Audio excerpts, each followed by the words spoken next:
partir de este año, con una beca de cultura que se ganó la librería, estamos como abriendo unos espacios de disertación como literaria a varios niveles. Entonces están los talleres, que son talleres de creación literaria, como para promover pues como las habilidades de las personas que quieren dedicarse un poco más a la escritura creativa. Tenemos el club de lectura de los sábados y este otro espacio que es un espacio de charlas o conferencias para que las personas interesadas, digamos, en la movida editorial y en la literatura, pues a nivel local y nacional, puedan enterarse de cosas que se están haciendo, pues. Entonces la idea es traer varios personajes, varias personas que han dedicado, digamos, su vida al mundo editorial y que nos pueden contar muchas cosas de su experiencia. Pues el día de hoy estamos acá con Alejandro, él es de Guatemala y es editor, lleva ya varios años en su labor como editor y nos va a hablar un poco de sus viajes y de su experiencia en sus viajes por Centroamérica en relación a lo que es pues como vender libros y editarlos. Entonces, presentate, no sé. ¿Qué onda? Pues bueno, es como medio raro tener que presentarse porque normalmente como el trabajo editorial es de la periferia, el que uno decide hacer, como que nunca estás o nunca te presentas como un editor y pues venir aquí a asumirse como uno ya es complicado.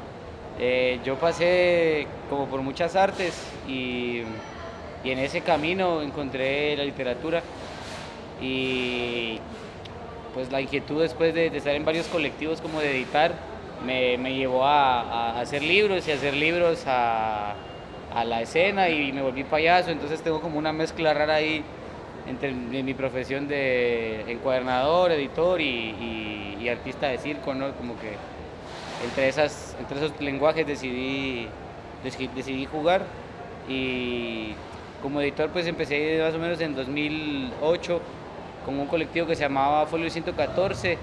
Este colectivo pues se dedicaba a publicar banda y a formarnos, no teníamos como un espacio en el que leíamos nuestros textos y tenía copias y nos hacían crítica y luego nos recomendábamos lecturas y a los 15 días nos volvíamos a juntar, como que se daba mucho ese espacio de autoformación y a partir de ese colectivo pues me quedó la inquietud de editar y ya cuando me empecé a estudiar literatura, unos años después de estudiar Derecho, ya en la universidad se me prendió como la inquietud de empezar a publicar jóvenes y ahí empecé a hacer libros, ¿no? Como en 2010. Eso podría ser una forma de presentarse. Hablándonos un poquito del medio editorial actualmente en Guatemala, o sea, cómo se mueve, es muy formal, cómo son las editoriales independientes del circuito general, pues como la literatura y su distribución. Pues ahí, pues como siempre hay dos círculos y hay como una disputa también por lo que llamamos como editoriales independientes, ¿no? Que es una editorial independiente. Hay algunas empresas que se dedican a imprimir leyes, pero que también tienen su parte editorial y publican literatura. Y publicar literatura en Centroamérica igual es contraproducente porque no hay un mercado real, entonces ellos también se adjudican como parte de ese gremio. Y luego está como el gremio que está en manos de los jóvenes, que es un medio bastante grande, hasta hace unos 6 años, pues en el centro de la ciudad donde estaban todos, ¿no? Había más o menos unas 10 editoriales, por ahí la más insigne por la que todo el mundo empieza a editar se llama Ediciones Bizarras, que ellos tenían una casa en el 90 que se llamaba la Casa Bizarra y en esta casa pues era una casa donde había muchos artistas y exponían, hacían ediciones y ahí se funda Ediciones Bizarras y bueno, al principio era como mucho en la ciudad y ahora hubo un par de colectivos que organizaron los primeros festivales de poesía en departamentos y eso hizo que mucha gente empezara a editar y como también tenemos 28 idiomas, ahora estamos empezando a ver cómo la literatura maya también está siendo publicada desde sus productores, desde los mayas. Hasta hace como 2 años no había como un registro de literatura maya publicada por mayas, ¿no? Sino era una editorial ladina que venía y tomaba esas. Ahora en cuanto a la distribución, pues nos movemos desde la periferia, todo mundo, ¿no? Ferias, vamos a los parques, pero también ahora estamos en un proceso similar a lo que tienen ustedes con Librería Mutante, pero nosotros somos más como un colectivo de editoriales y tenemos una librería que se llama Artefacto y a través de esta librería estamos gestionando, ¿no? Ya tenemos 3 años de pagar un stand en la Filgua, que es la Feria Internacional del Libro, hasta hace unos años como que nos rehusábamos y decíamos no, que estar en la Filbo es una mierda, porque pues están las grandes editoriales y es una farsa, o sea, ya sabemos cómo son las ferias del libro, cuando son así pomposas, pero no hay suficiente convocatoria del público como para mantenernos en las ferias independientes. También tenemos nuestras propias ferias, la FEA, que es la Feria de Editoriales Alternativas, que ya tenemos pues un par de años de estarla haciendo, y luego pues el movimiento es muy performático, ¿no? Entonces normalmente el poeta también es performer o es músico, y a donde va lleva los libros, y también entre nosotros intercambiamos mucho, y a donde va el parche de uno va el parche de todas las demás editoriales. ¿Y vos has tenido relación con editoriales, digamos, de las grandes, de las de cadenas editoriales ladinas que vos decís? ¿Cuál ha sido tu experiencia en las editoriales? Pues al final como editores o como gente que se dedica a los textos, si queremos vivir de eso nos toca que corregir tesis o vivir corrigiendo páginas web o producir contenido para editoriales, ¿no? Y yo tuve la suerte de trabajar como editor para Santillana en el área de literatura infantil, y pues ahí abandoné mucho la escritura y pasé más como a la construcción del libro desde cero, a la construcción del relato, a todos los procesos que tienen que ver con la construcción de un libro, y bueno, es extraña la relación porque uno no cree que pueda llegar a vivir o obtener recursos de editar. Sí se puede, ahí hay un campo bastante cerrado, hermético, pero también como que consume, ¿no? O sea, yo no me volví editor para hacerle dinero a alguien más, sino me volví editor porque me interesa la literatura, y creo que la difusión también es parte es una responsabilidad que hay que asumir, y editar no solo es sentarse a corregir el texto, también es diagramarlo, o sea, también es distribuirlo, darle vueltas, hacer que esa literatura pues entre en circulación, y es muy bonito trabajar desde la industria porque uno aprende mucho de los procesos, ¿no? A filtrar, a saber la importancia de un corrector de estilo, que tengas un corrector de pruebas, o sea, esa facilidad de tener recursos y que los libros pasen por muchos ojos permite que los libros sean mejores, o sea, que no es que no lo logres vos cuando te sentas a editar de manera autónoma, pero tenés el recurso para que ya tus ojos solo trabajen como ojos de filtro en lugar de tener que ser también al mismo tiempo el diseñador, al mismo tiempo el fotógrafo. Pues también como que esa experiencia es muy rica en cuanto a coordinar y poder producir de manera ambiciosa, pero no sé, siento que también para un editor independiente trabajar dentro de la industria, o al menos desde mi experiencia, es frustrante porque es muy demandante y entonces dejas tu trabajo por un lado, ¿no? ¿Cómo era la relación, por ejemplo, de tu trabajo actual, que vos editas los libros, los imprimís, es como toda la cadena de producción y los vendes, en relación a cómo era trabajar en Santillana, por ejemplo? Es diferente porque ahora solo publico lo que me gusta, porque al final eso es lo que hacemos los editores, ¿va? O sea, tenemos una idea de que esto podría gustarle a alguien, no tiene ciertos elementos estéticos a los que les apostamos, pero es nuestro gusto, ¿no? El que al final, o el gusto del consejo editorial.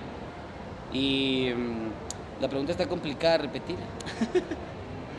No, pues esto está bien así, la respuesta era como eso, básicamente.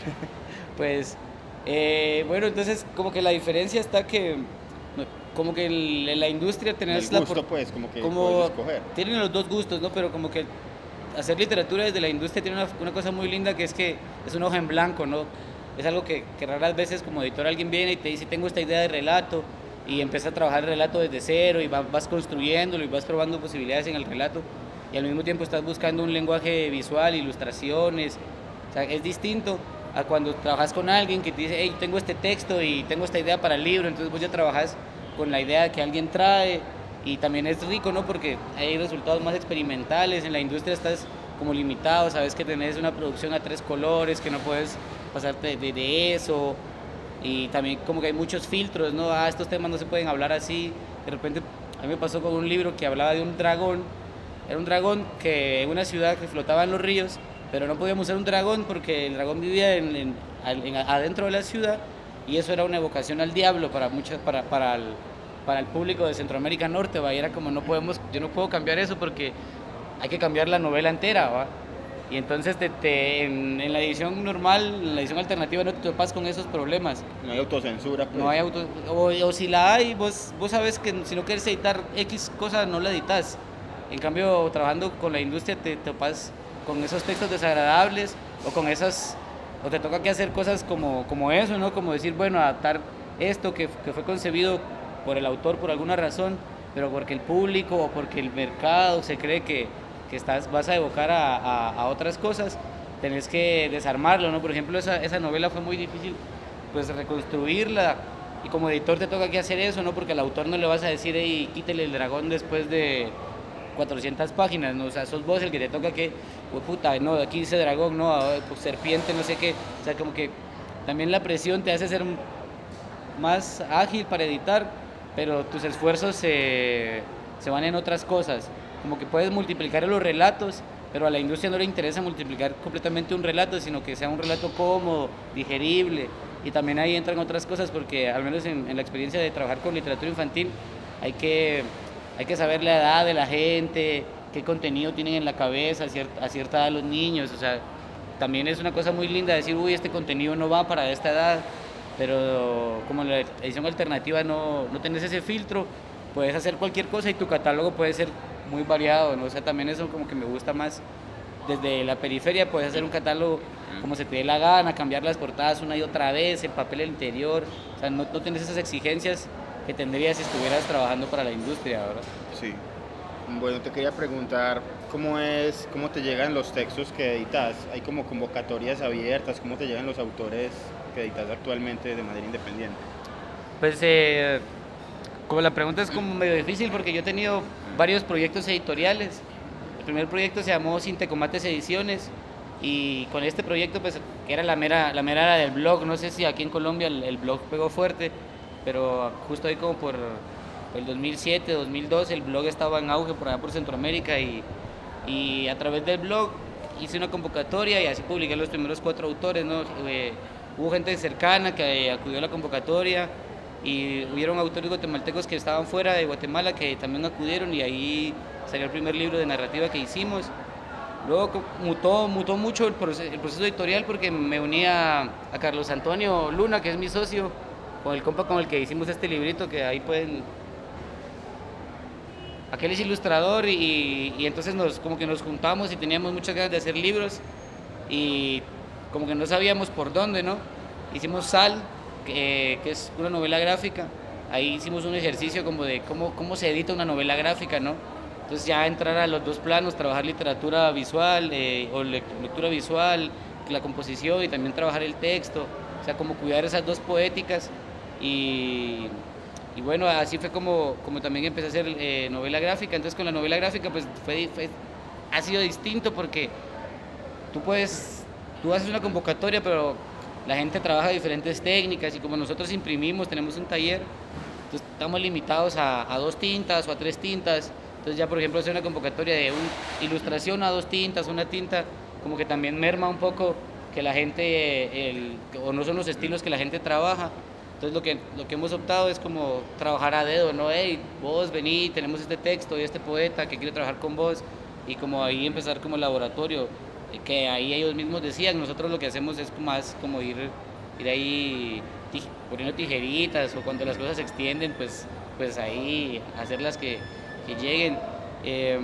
Y ahora que estoy en esta nueva fase que se llama Pirata Ediciones, pues tengo solo un principio que es que la piratería para mí es fundamental. Porque hay mucha literatura y muchas cosas que cuando no salen de los círculos o de esos sistemas de reproducción normales no van a llegar a nuestras manos, ¿no? Entonces que opté por empezar a reproducir ensayos que me parecen importantes. Por ejemplo, la primera piratería que hice fue Luditas Sexuales, Ética Amatoria del Deseo Libertario, aunque también no solo quedarnos como editores en el marco de la literatura, sino también ya empezar a asumir el rol como que la edición alternativa también tiene como la fuerza y la obligación de empezar a formular el pensamiento nuevo o de promulgar el pensamiento nuevo. Y la otra es pues que con las antologías, que es como hacer radiografías de las lecturas que uno ha hecho. Pues viajando uno no tiene los libros, entonces pues rastrear blogs o escribirle a la gente, ¿no? Para decirle, hey, quiero tomar este texto tuyo para incluirte en tal libro. Y después es directamente escribirle a la gente, si están vivos y están haciendo, como, mano, quiero hacer esto con tu libro, ¿te interesa? Hay gente que responde, hay gente que no. Y cuando no responden, pues lo que hago es tomar textos de internet y antologar y hacer como algunas muestras que no son antologías precisamente, porque no me interesa tampoco como editor decir, hijo de puta, tengo la visión completa, el panorama completo de lo que pasa en Centroamérica, pero sí como visibilizar también esos otros nombres, aunque la gente no se interese por completo por publicar, igual también tener la obra en difusión también es importante, o para mí ahora es importante, ¿no?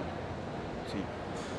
A mí me gustaría preguntarte un poco de tus viajes por Centroamérica. Cuando vos salís de Guatemala, ¿con qué te encontrás en el panorama editorial? ¿Y qué autores pudiste conocer o qué interesante viste en estos viajes? Pues el panorama en Centroamérica es extraño porque como que en Guatemala hay muchas cosas sucediendo a nivel editorial, pero en El Salvador pasan menos, no quiere decir que no pasen. Contrario a lo que pasa en Guatemala, que hay mucha gente editando, en El Salvador hay 2 o 3 editoriales, una que tiene un festival de poesía que se llama Amada Libertad. Ellos a través de este nombre Amada Libertad publican sus textos, y también está Esquizo Cero en El Salvador. Esquizo Cero es muy bonito porque ellos solo trabajan con convocatoria, tienen 2 concursos, tienen un concurso anual de poesía y uno narrativa, y entonces tienen 3 lugares, cada uno su publicación, y por ahí algunas menciones honoríficas. Luego en Nicaragua la cosa es distinta porque pues ellos están pues, enfrascados en la historia, ¿no? Como que están guardados ahí en el tiempo por esta dictadura orteguista, y también es muy difícil y es muy caro también las reproducciones, y están trabados un poquito como en la institucionalidad, ¿no? También por este mismo pedo del orteguismo es medio fácil o la cultura que logró establecer el sandinismo, que hayan fondos para que la gente publique, hace que los autores jóvenes puedan publicar desde el Estado, pero no tienen distribución y no tienen como una cohesión tan grande como lo que pasa en El Salvador, que son más pequeños, pero están ahí. Y en Honduras, el rollo en Honduras es igual de institucional. La gente no publica mucho fanzine, el fanzine como que se da más en México y en Guatemala, y en Honduras es muy seco el panorama, en realidad es muy difícil encontrarse con un editor, porque igual también la gente está desde la institucionalidad. Hay muchas becas igual, entonces eso hace que la gente esté como pujando por eso y que no sea una necesidad completa pues la publicación alternativa.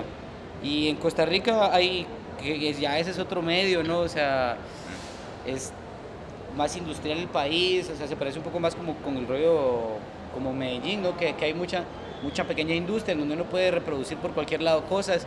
Entonces en Costa Rica hay mayor, pero hay mucha tradición, ¿no? Y por ejemplo, también está dentro de la institucionalidad, pero hay editoriales que publican pues, costarricenses, pero no hay una visibilidad de la literatura contemporánea, como que están atrapados ahí en el 80, o desde mi visión, no es que yo me la sepa, pero es lo que he visto, como que no pasan del 80, los autores jóvenes, es gente buena, sí, pero que está por ahí por los 45, 50, como que no se visibiliza a las generaciones más cercanas. Igual hay gente muy buena, por ejemplo me topé con Luis Chávez en Costa Rica, que es un autor que no se publica fuera de Costa Rica, pero el man es un prosista de las putas, ¿no? O sea, es muy bueno y se ha dedicado al periodismo. Entonces como que su obra también, hay muchos autores en Centroamérica que escriben desde la periferia, o se quedan desde el periodismo, ¿no? Y ahí es donde están publicando, ¿no? Ya en Panamá nunca he estado, así que no sé si los panameños publican o no. Y bueno, con el tema de los autores es como extraño porque como no es tan común la tradición en Centroamérica, o como El Salvador, Honduras, Nicaragua, de la publicación alternativa, como que no se tiene tanta fe, ¿no? Como que está también esa otra idea del autor que logra hacer algo desde esa idea de autor, y luego pues creo que no me he topado como con un autor que yo diga, vivo, de ahí en El Salvador hay mucho teatro también, o sea, como que se dejó de editar teatro. Siento que lo que más encontré es teatro. En El Salvador un teatro muy, muy loco, muy loco. Igual como que en Nicaragua la poesía está estancadita ahí, es que hay sombras muy grandes, ¿no? O sea, después de Cardenal, como que muchos autores se quedan ahí, no logran salir o no se logran visibilizar, y como no tienen también unas plataformas propias para difusión, es más difícil también que uno estando cerca se entere, ¿no? ¿Cuántos libros has editado hasta ahora con todos los proyectos que has tenido? Ay, no sé. No sabrías. Bueno, pero podemos, como para. Con Santillana edité 56, con Sintecomates edité 4, son como, sí, como 70, 80 libros que han pasado por mis ojos. Igual hay como muy malas ediciones, ¿no? O sea, los primeros libros eran atroces, eran horribles, los márgenes todos metidos, mala encuadernación se cruzaba, o sea, no y también en esos 80 y algo hay muchos experimentos, ¿no? Como que también han habido ediciones que no pasan de 10 porque como que el autor, cuando ya tenemos el libro impreso, decide que ya no quiere, y como editor pues no puede hacer nada más que guardar el archivo. Entonces hay también muchos libros que no ven la luz porque pues a la gente no termina de gustar el trato que hay, que lo que yo ofrezco como editor es, bueno, si trabajas conmigo, pues yo te doy acceso a la base de datos que hay de libros, y a donde vos vayas tenés tu libro y otros libros que puedes mover, pero no todo el mundo quiere asumir la de vendedor de libros ni la de editor, ¿verdad? O sea, entonces esa es complicada también ahí con el tema de los autores, pero igual con eso, la piratería y con tantas cosas que hay por editar, aunque me gustaría editar más gente viva, también adentrarse en el ensayo y en la literatura de gente que ya no está en este plano, pues también me parece que está bien.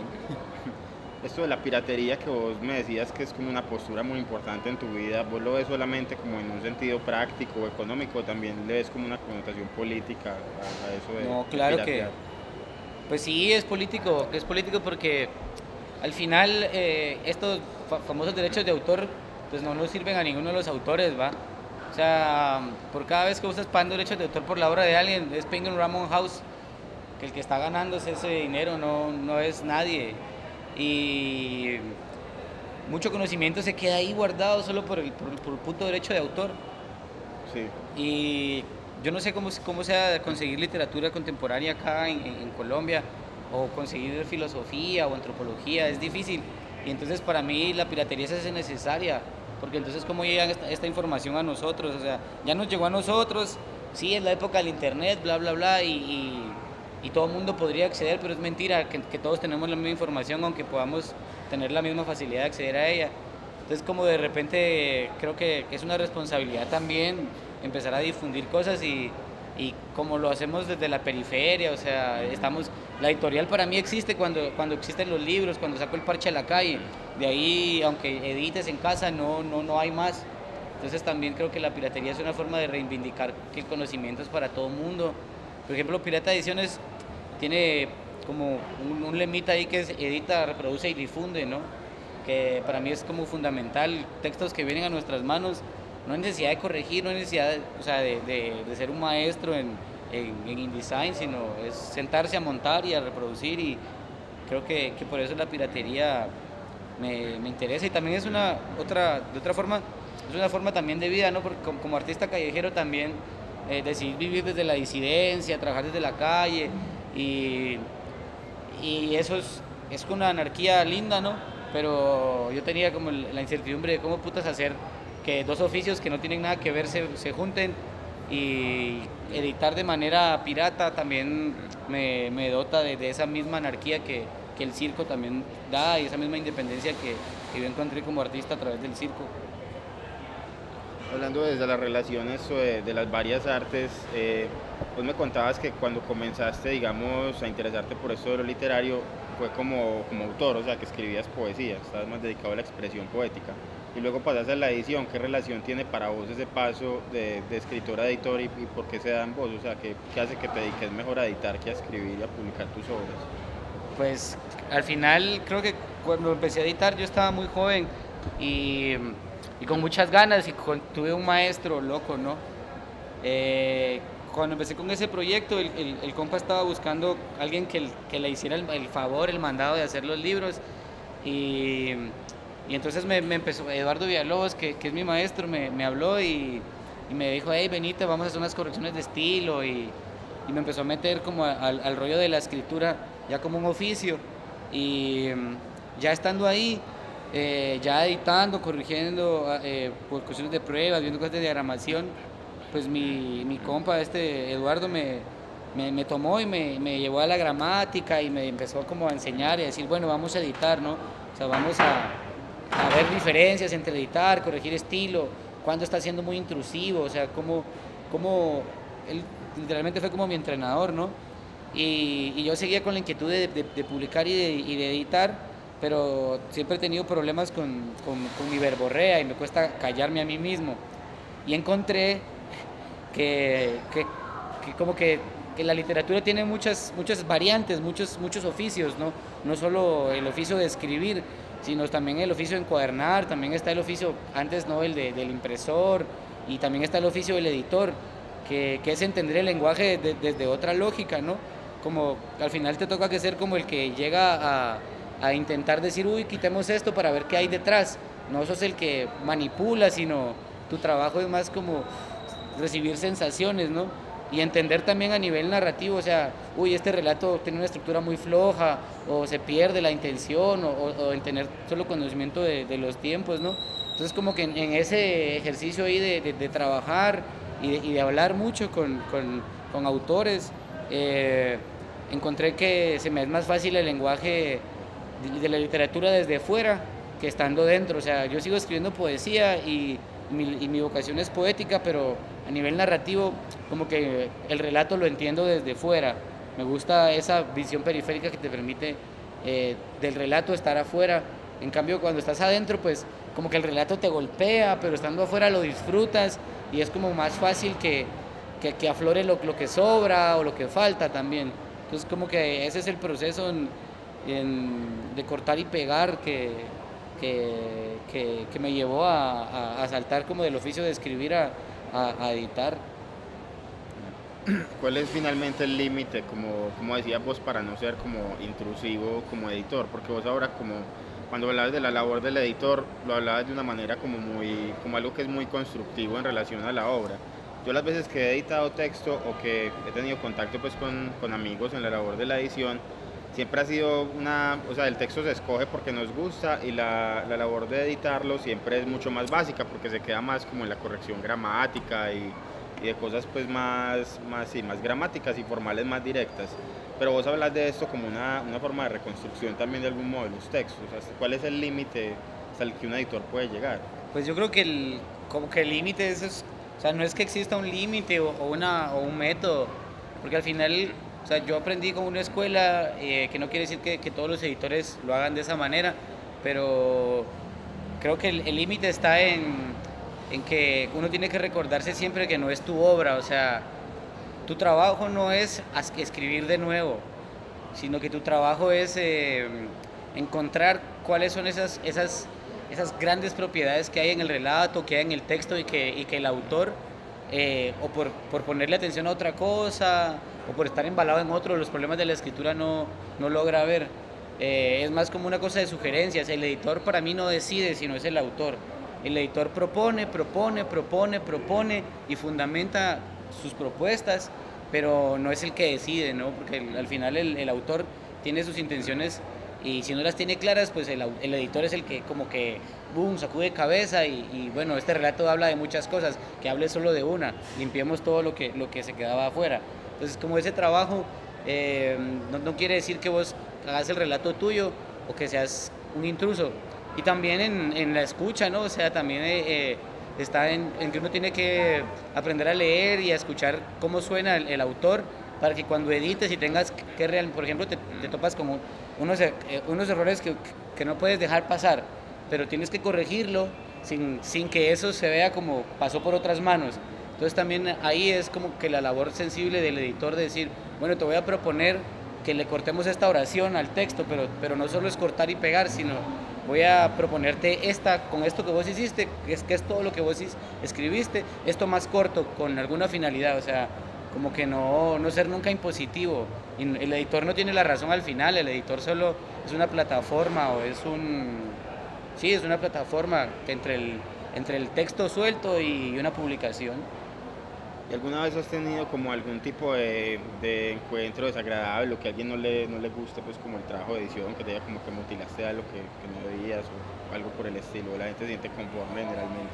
Pues cuando trabajé para Santillana, todo el tiempo era ese editor maldito que cortaba todo y que te cagaste en mi relato, porque al final pues yo tenía una serie de preceptos que tenía que mantener, y a veces había que mutilar cosas muy buenas, pero que eso no podía ir, ¿no? Porque había un público objetivo y había que respetar ciertas normas.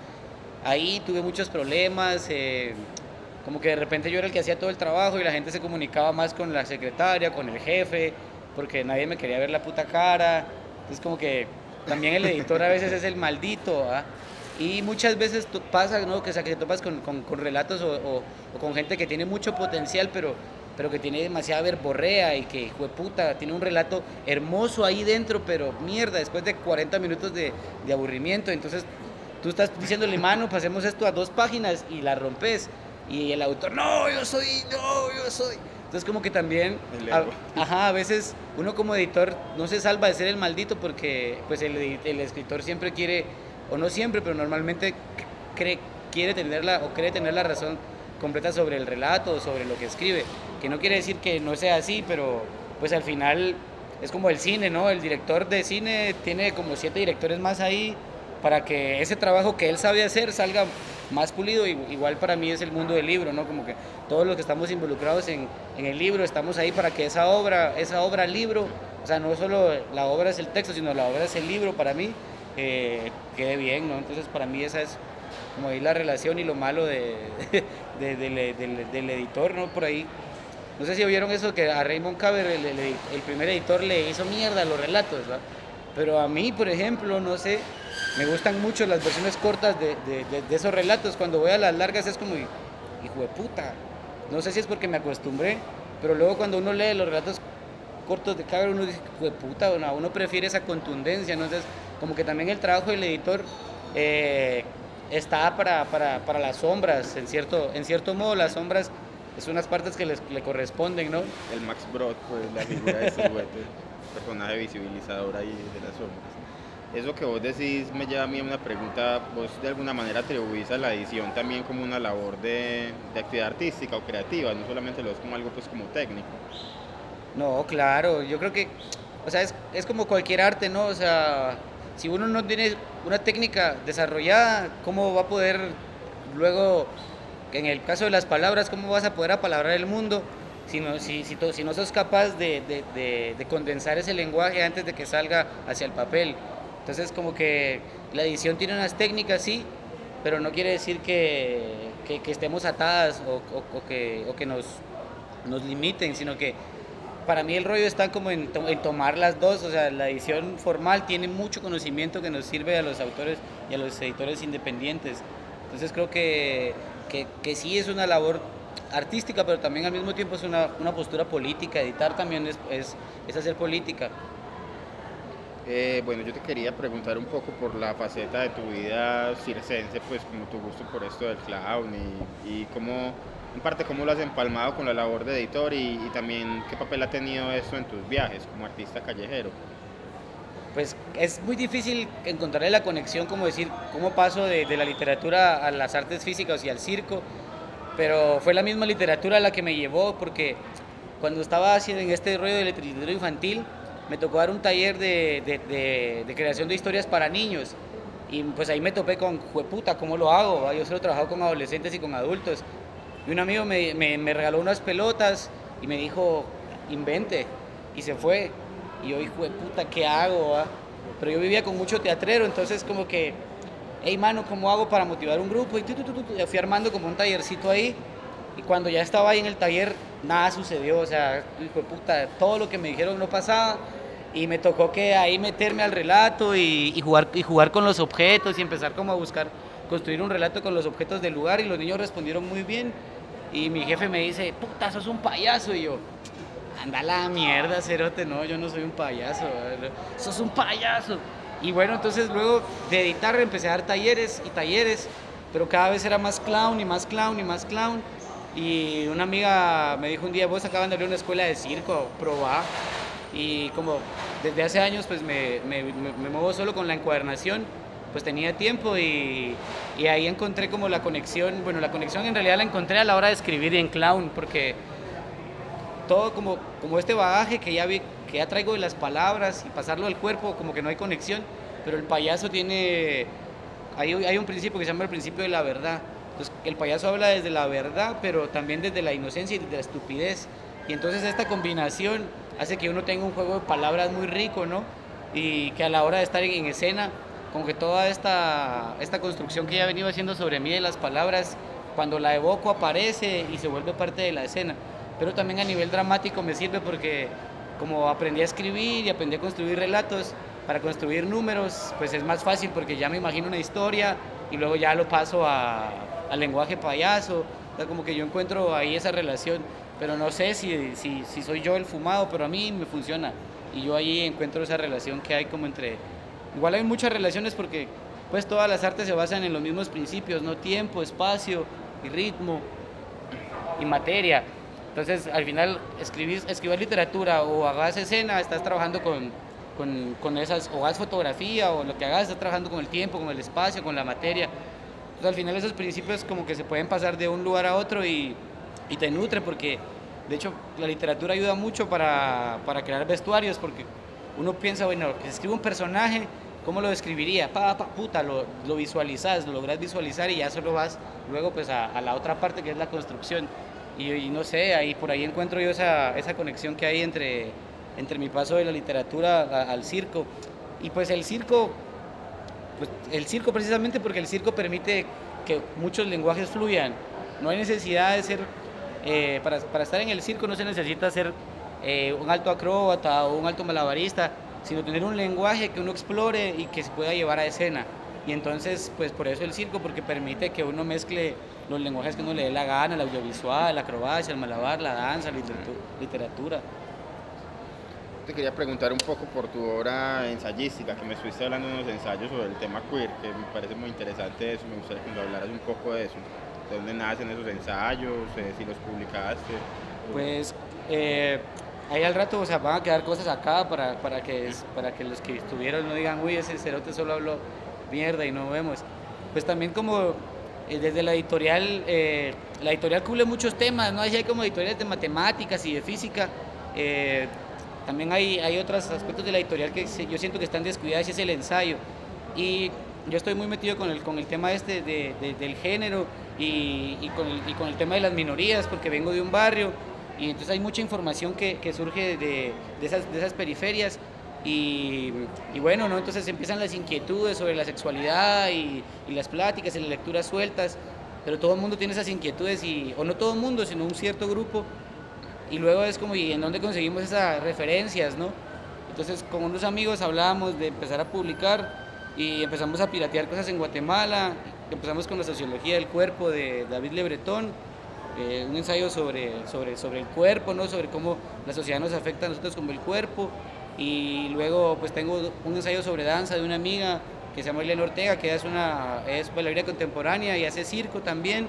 Y entonces ella está pues abordando pues cómo teoriza ella como bailarina contemporánea y como artista del circo y cómo se postula ella como una artista física, ¿no? Ya no como una artista de circo. Pues por ahí también hay unos ensayos sobre el cuerpo. Y luego pues hemos pirateado, que es lo que más contundencia ha tenido, que es Ética Amatoria del Deseo Libertario y Desapariciones Modernas, que no es un título que nosotros hayamos editado, sino que Leonor Silvestre, una socióloga argentina, publica este libro que se llama Luditas Sexuales y pues lo publica en internet con derechos abiertos. Sí. Y cuando yo veo que ese libro está ahí, bueno, lo leo, me parece que es como un texto fundamental para estas búsquedas a las que nos toca enfrentarnos ahora sobre el amor romántico, sobre nuestras propias dependencias o nuestras propias búsquedas sexuales, que normalmente hay mucho del tema en el aire, pero hay poca referencia, hay poco ensayo. Y entonces al yo ver que esos ensayos están en internet libres, pues digo, no, también caben en el parche de Pirata Ediciones y por eso empezar también a editar, ¿no? Y que como artistas físicos normalmente no tenemos, sabemos que hay referencias, que hay bibliografía, pero no la encontramos. Entonces también como decir, bueno, soy parte de dos mundos, de dos gremios, entonces cómo mezclo esos dos gremios y entonces es editar también otras temáticas. De ahí nace un poco esto que me hablabas de la narrativa para el aula, de lo del payaso. De ahí, eso nace justo cuando estaba haciendo estos talleres, ¿no? Y el clown es muy pedagógico, entonces abre muchas puertas y también te permite crear con los niños y estar en un nivel de iguales. Entonces, como que al anular las relaciones de poder, vos puedes trabajar en el aula de mejor manera, el aprendizaje es más fluido y aprendes a través del juego.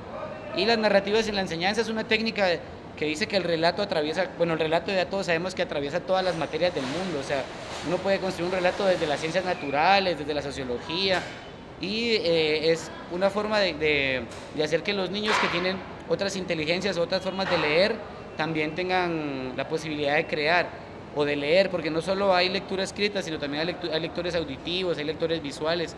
Entonces también llevar el relato a que ellos sean sus productores, ¿no? Entonces estos talleres de narrativa consisten en eso, de dotar como al niño de herramientas para construir relatos, porque quien construye, o sea, quien sabe construir contenido cuando lo lee o lo asimila, bueno, cuando lo recibe lo asimila bien, pero quien no sabe producir contenido o no sabe reconocer qué es el contenido que está reconociendo, no lo va a poder asimilar bien.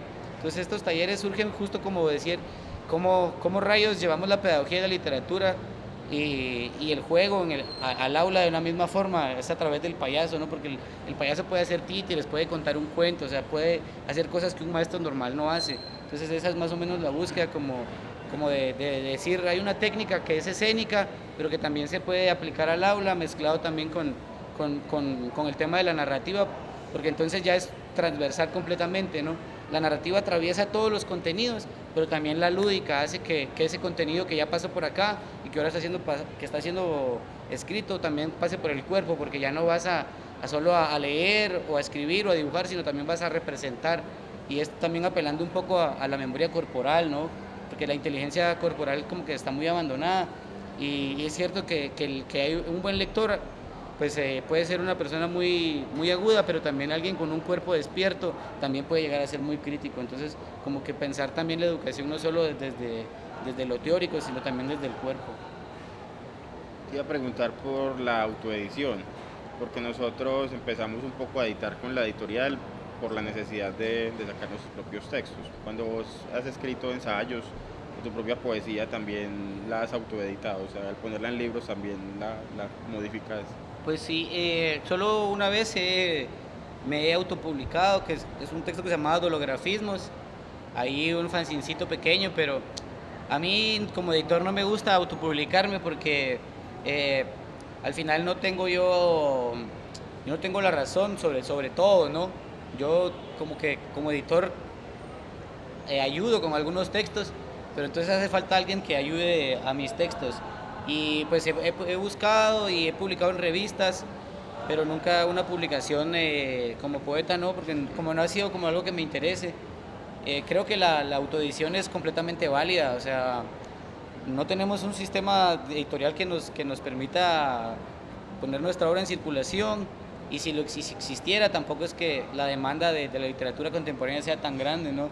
Entonces como que autoeditar es una manera también de resistir y de decir no, o sea, también de dejar nuestro registro, porque en el libro, pues para mí en el libro contiene demasiadas cosas o sea, el libro contiene nuestra vida al final, y que estemos editando es una muestra de que estamos vivos también, y es muy triste, por ejemplo, para mí en las ciudades donde uno va y no encuentra como edición alternativa, porque eso habla mucho también del nivel de represión, de la situación en la que la juventud está, porque pues no está empoderada. Entonces creo que autoeditar también es parte de decir eso como juventud, o si no somos jóvenes también de decir de parte del público, de la mierda etaria a la que pertenezcamos, hey, aquí estamos, y ese es el pensamiento que estamos formulando desde nosotros.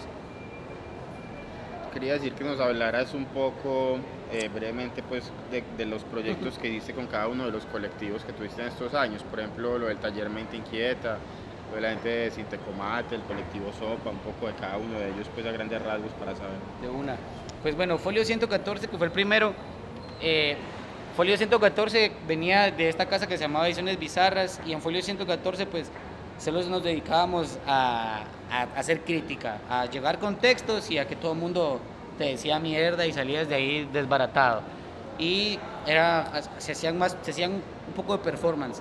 Luego este colectivo se cerró y Simón Pedrosa, un poeta, funda Sopa, y en Sopa ya era como un mix, no era una cosa muy loca porque habían guitarristas, había una chica que hacía escultura, entonces ya habían muchos artistas que traían otras influencias, gente que hacía video performance, y ahí en Sopa trabajábamos más como el rollo de la poesía performática y una publicación alternativa que se llamaba La Sopa también, que era un fanzincito con textos regados de todos los integrantes y su seudónimo.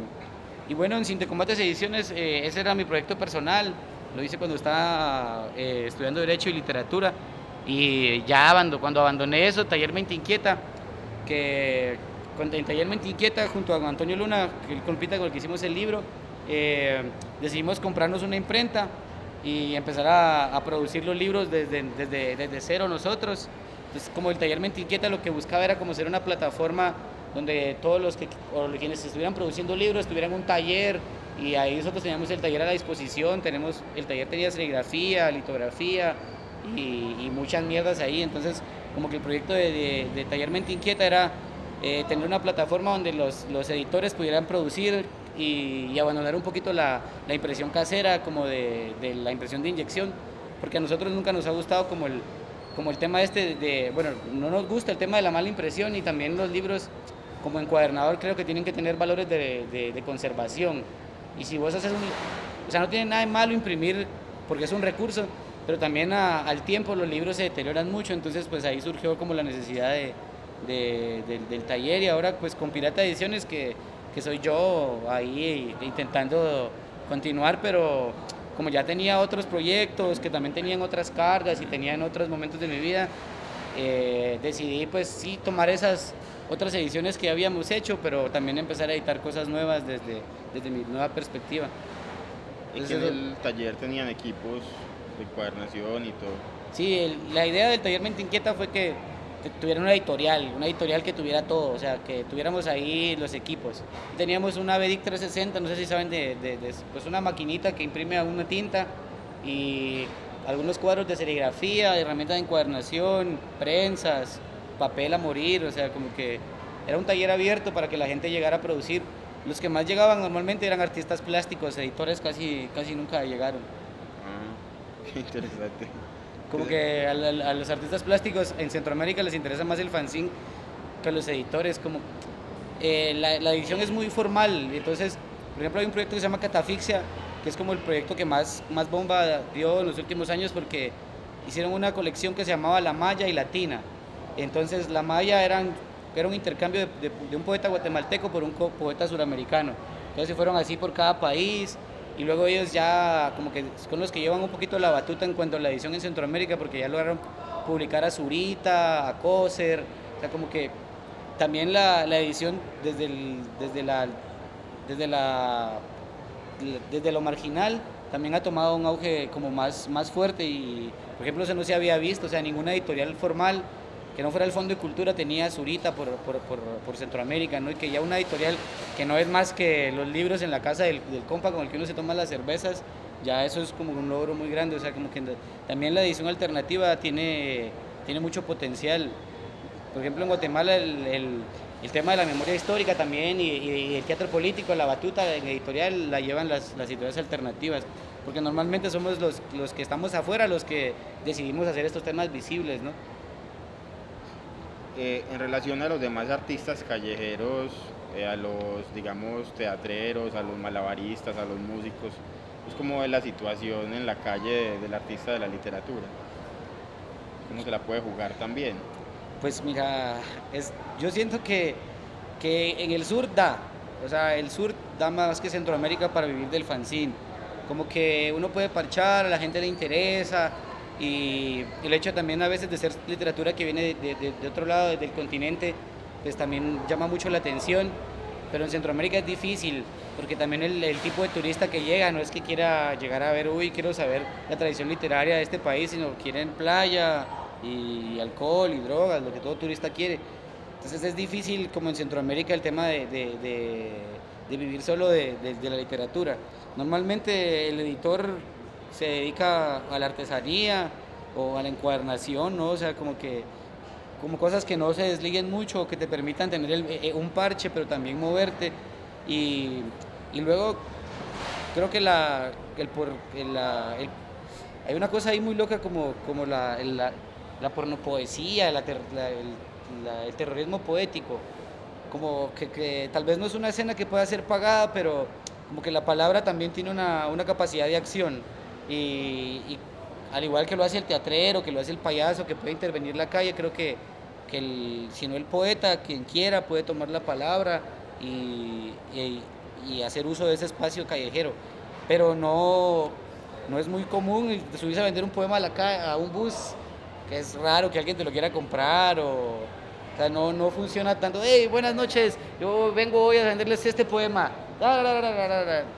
No funciona tan fácil como puede funcionar como para un payaso, como para un malabarista. Creo que la literatura sí es difícil tenerla en la calle, pero la calle es un lugar que pide también literatura, que la pide y la pide a gritos. O sea, aunque no sea una plataforma completamente lucrativa, es una plataforma en la que hay que estar sí o sí. Bueno, en relación a la escena pues como literaria y a la movida también del artista callejero en Centroamérica y lo que has podido ver en tus viajes, ¿cómo ha sido tu experiencia en comparación aquí en Colombia? ¿Cómo has visto las cosas acá?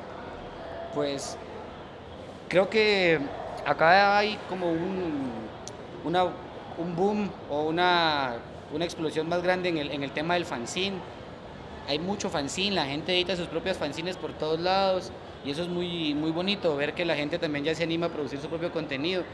Igual lo que hablábamos, ¿no? Que también hay mucho fanzine que tiene un contenido que a la gran puta uno dice, qué lindo, pero no dijiste nada y bueno, entonces en ese tema siento que es más fácil acá, o sea, que sí hay un espacio en el sur, hay un espacio como más claro para esto, pero igual siempre es un espacio difuso, ¿no? Porque como estábamos acostumbrados al librero de usado, pero cuando pasas por la calle y estás parchando y dices, hey, buenas tardes, tengo literatura contemporánea centroamericana, es como, ¿que eso qué es? O sea, eso no es un producto que puedas consumir con facilidad, entonces también el tema es que aunque uno quiera salir y multiplicar y que esto se lea y que se vea por todos lados, no a todo el mundo, todos tienen el capital cultural que el libro que uno está produciendo demanda.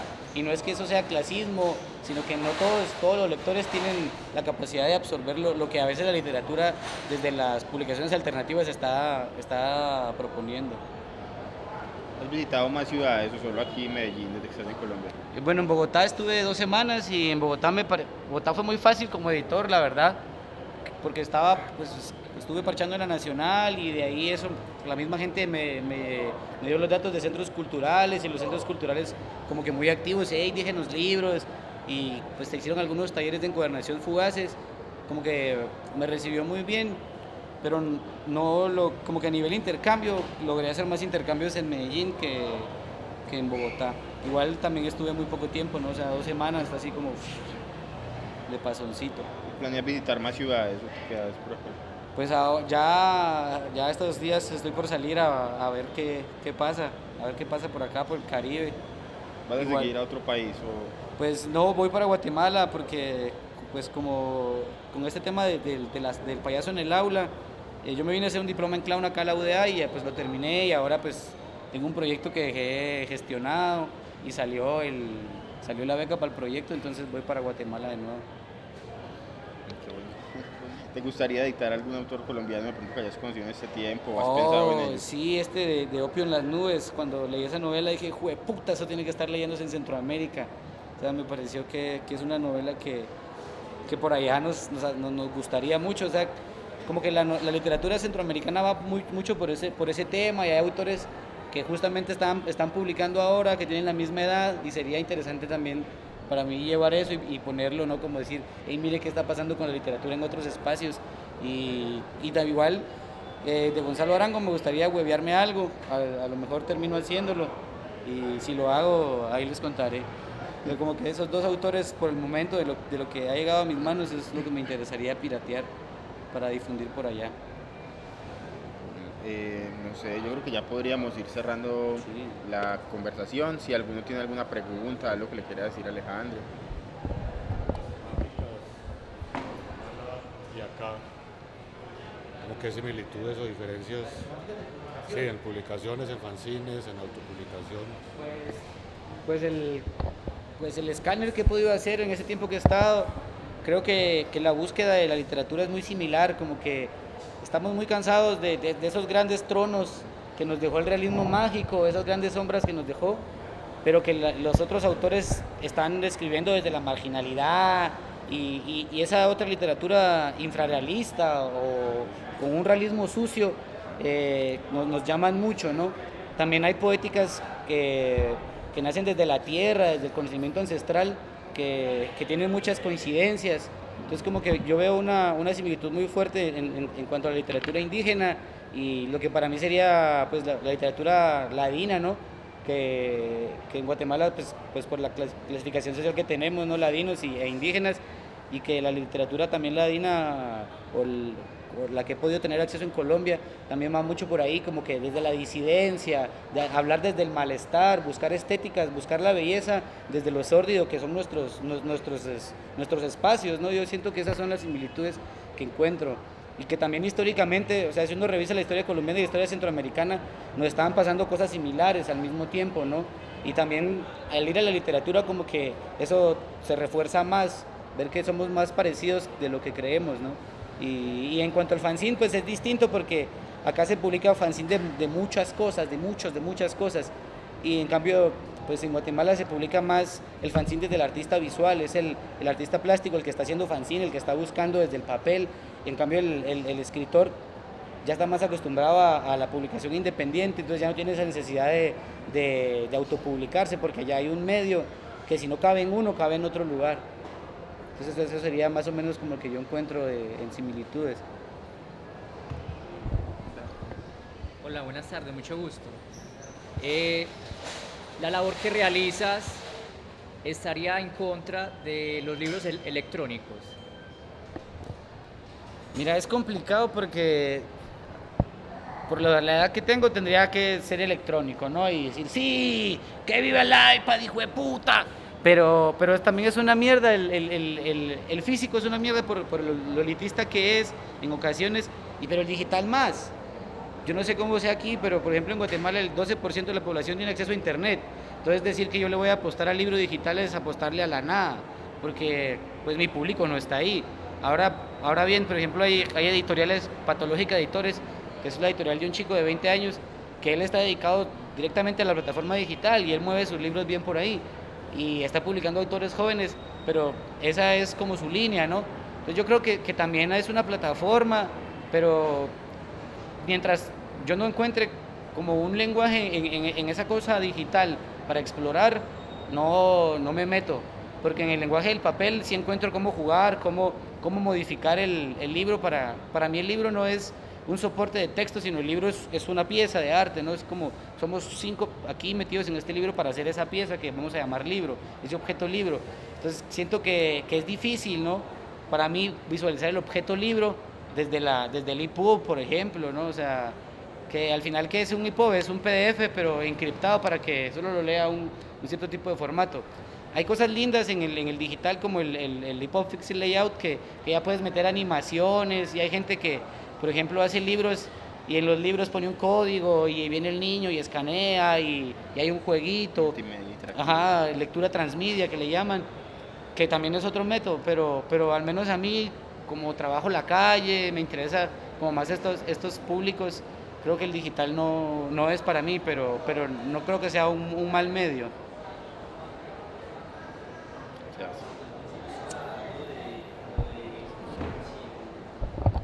Representa una libertad para el que publica. ¿sí? O que como en comparación pues a la editorial como más oficial. Pero me queda como la pregunta de cuál es esa libertad que representa, pues porque si uno mismo escribe y se autopublica, pues es absoluta libertad creativa. Pero por ejemplo vos decís que vos no te autopublicás. Entonces, como cuál es esa libertad que puede representar el fanzine para un escritor que publica, digamos, porque es a partir del gusto también que se establece como entre el escritor y el editor, pues, o quien está publicando. Pero entonces ahí volveríamos como al mismo caso de la oficial. Entonces, ¿cuál es esa libertad que representa como para quien escribe y para quien publica también pues como esa editorial que está a todo el margen, pues la del fanzine? Pues bueno, con el tema de esto de la autopublicación, o sea, sí tiene mucha libertad, pero también hay una responsabilidad. Y por ejemplo, para mí la edición es como una cosa colectiva, porque hay cosas muy sencillas como una coma, ¿no? La coma de vocativo. Si se nos olvidara, todos saben que es la coma de vocativo, esa de hola, coma, Juan. Para si le ponemos hola Juan es distinto, o sea, como que esas pequeñas responsabilidades tienen que ir en alguien. Y a la hora de autoeditarnos como que perdemos ciertos filtros y arriesgamos cosas como la claridad. Porque si eso, o sea, si el texto no ha pasado por otros ojos o no hay un filtro que te diga, hey, esto que estás intentando decir es muy borroso, o hay mucha claridad aquí, o esta idea está incompleta, como que para eso sirve para mí la edición. No es que sea malo autopublicarse, pero si tienes un proceso de edición y te autopublicas, igual está bien. Igual si no te editan, también está bien.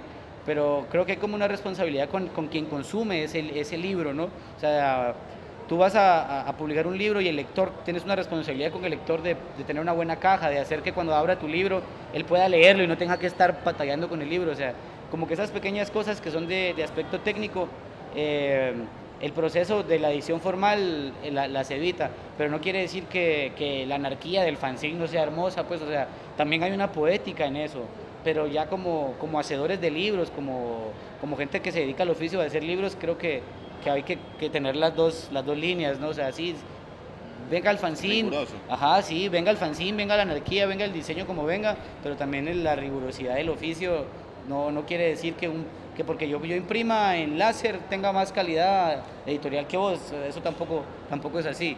O sea, es una cosa de mecanismos y de recursos, pero no, yo creo que la libertad igual está, una vez sea edición independiente, no importa desde dónde decir, autoaplicación, si sea colectiva, o sea, libertad hay, de que sea en consenso y no y en la industria, pues. De hecho, en la industria igual también no hay censura, si tenés el dinero y le querés pagar a Alfaguara para que te publique mierda y tenés la suficiente cantidad de plata, Alfaguara te lo publica, o sea, tampoco es que el filtro sea invencible.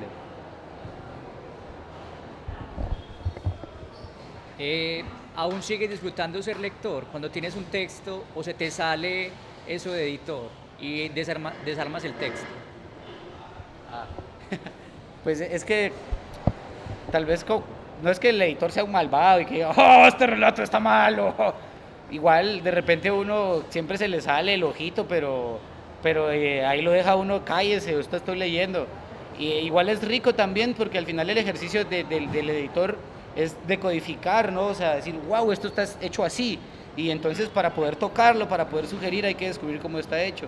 Y parte como del oficio de editar es leer y leer de esa manera, leer con ojos atentos y escudriñar el relato o el poema, lo que estés editando, el lenguaje que sea que estés editando, hay que escudriñarlo, o sea, y pues después de temporadas largas de editar no disfruto leer para nada, porque vengo de otra cosa, o sea, vengo de estar leyendo para ver si cuadró el texto, para ver si la coma va bien, como que ya no es una lectura que uno diga, uy, qué lindo este relato, sino estás pensando más en, uy, esta oración, uy, pero esto no va aquí. Entonces, estás atento a otras cosas y yo dejo de leer por temporadas después de editar, como mucho, igual cuando uno se mete mucho con un relato o en la obra de alguien, termina con esa voz en la cabeza, o al menos yo termino con esa voz aquí, como, hijo de puta, esa voz que no es mía, ¿no? Yo escribo y termino uno pues no como la persona, pero sí parafraseando ese otro lenguaje. Entonces como que hay que también depurarse un poco porque al menos yo para editar procuro conocer bien la obra para cuando me anime a decir algo, yo sé o intento fundamentar por qué lo estoy diciendo. Entonces, pues por ahí sería más o menos que se disfruta y no. Igual es muy rico tomar un relato y cuando te metes al pedo de la teoría narrativa y luego vas al relato, es fascinante ver cómo hay gente que mezcla las estructuras y uno se queda ahí como un nerdito de laboratorio porque estás como ante un relato magnífico que mezcla todo, que tiene buen ritmo, entonces también como que también multiplica por momentos la lectura. Uno desde la industria casi siempre, en el mejor de los casos, recibe una carta, un comentario del lector, en el mejor de los casos.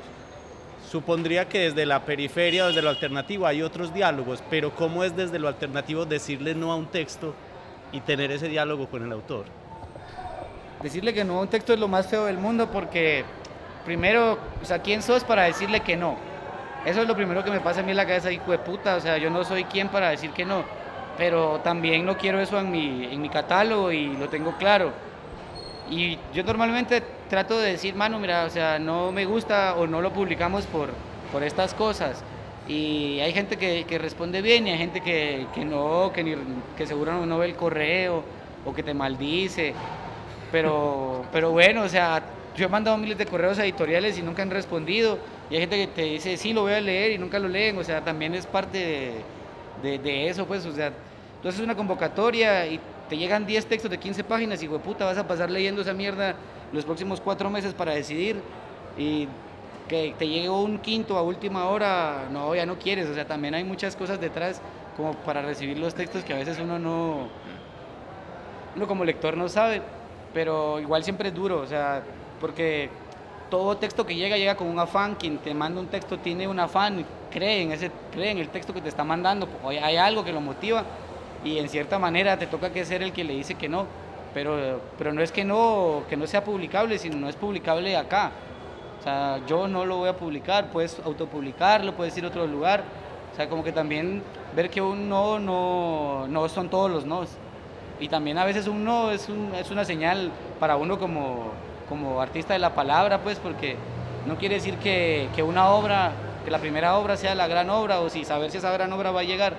Solo para mí es una cosa de también como autor de dejar el texto ser, ya lo escribí, pasar al siguiente, veamos qué pasa, y si alguna vez esto va a publicarse, pues que se publique, y si no, también sigamos, o sea, cuál es el siguiente poema, cuál es el siguiente relato, al menos para mí.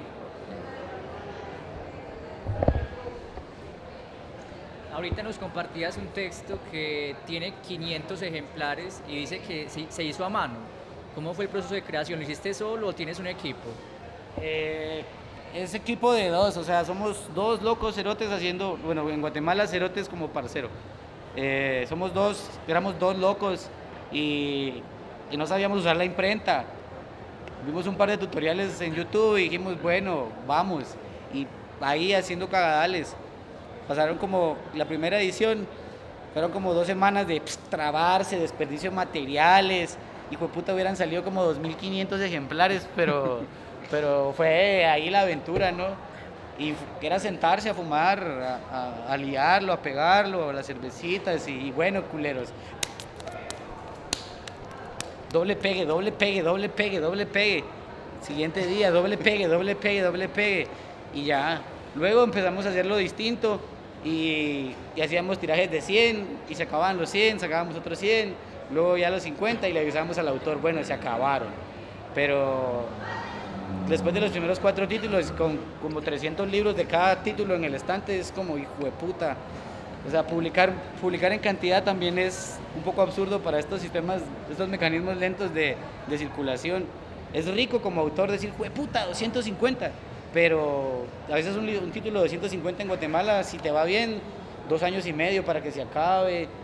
Y tener esos 2 años y medio ahí, entre voy cada 15 días a la librería, dejar 1, a dejar 2, a recoger el de nada, es complicado. Pero no sé si eso responde a tu pregunta.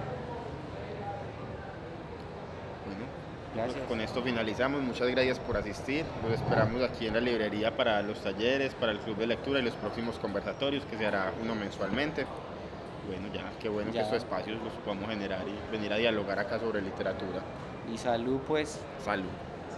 Muchas gracias.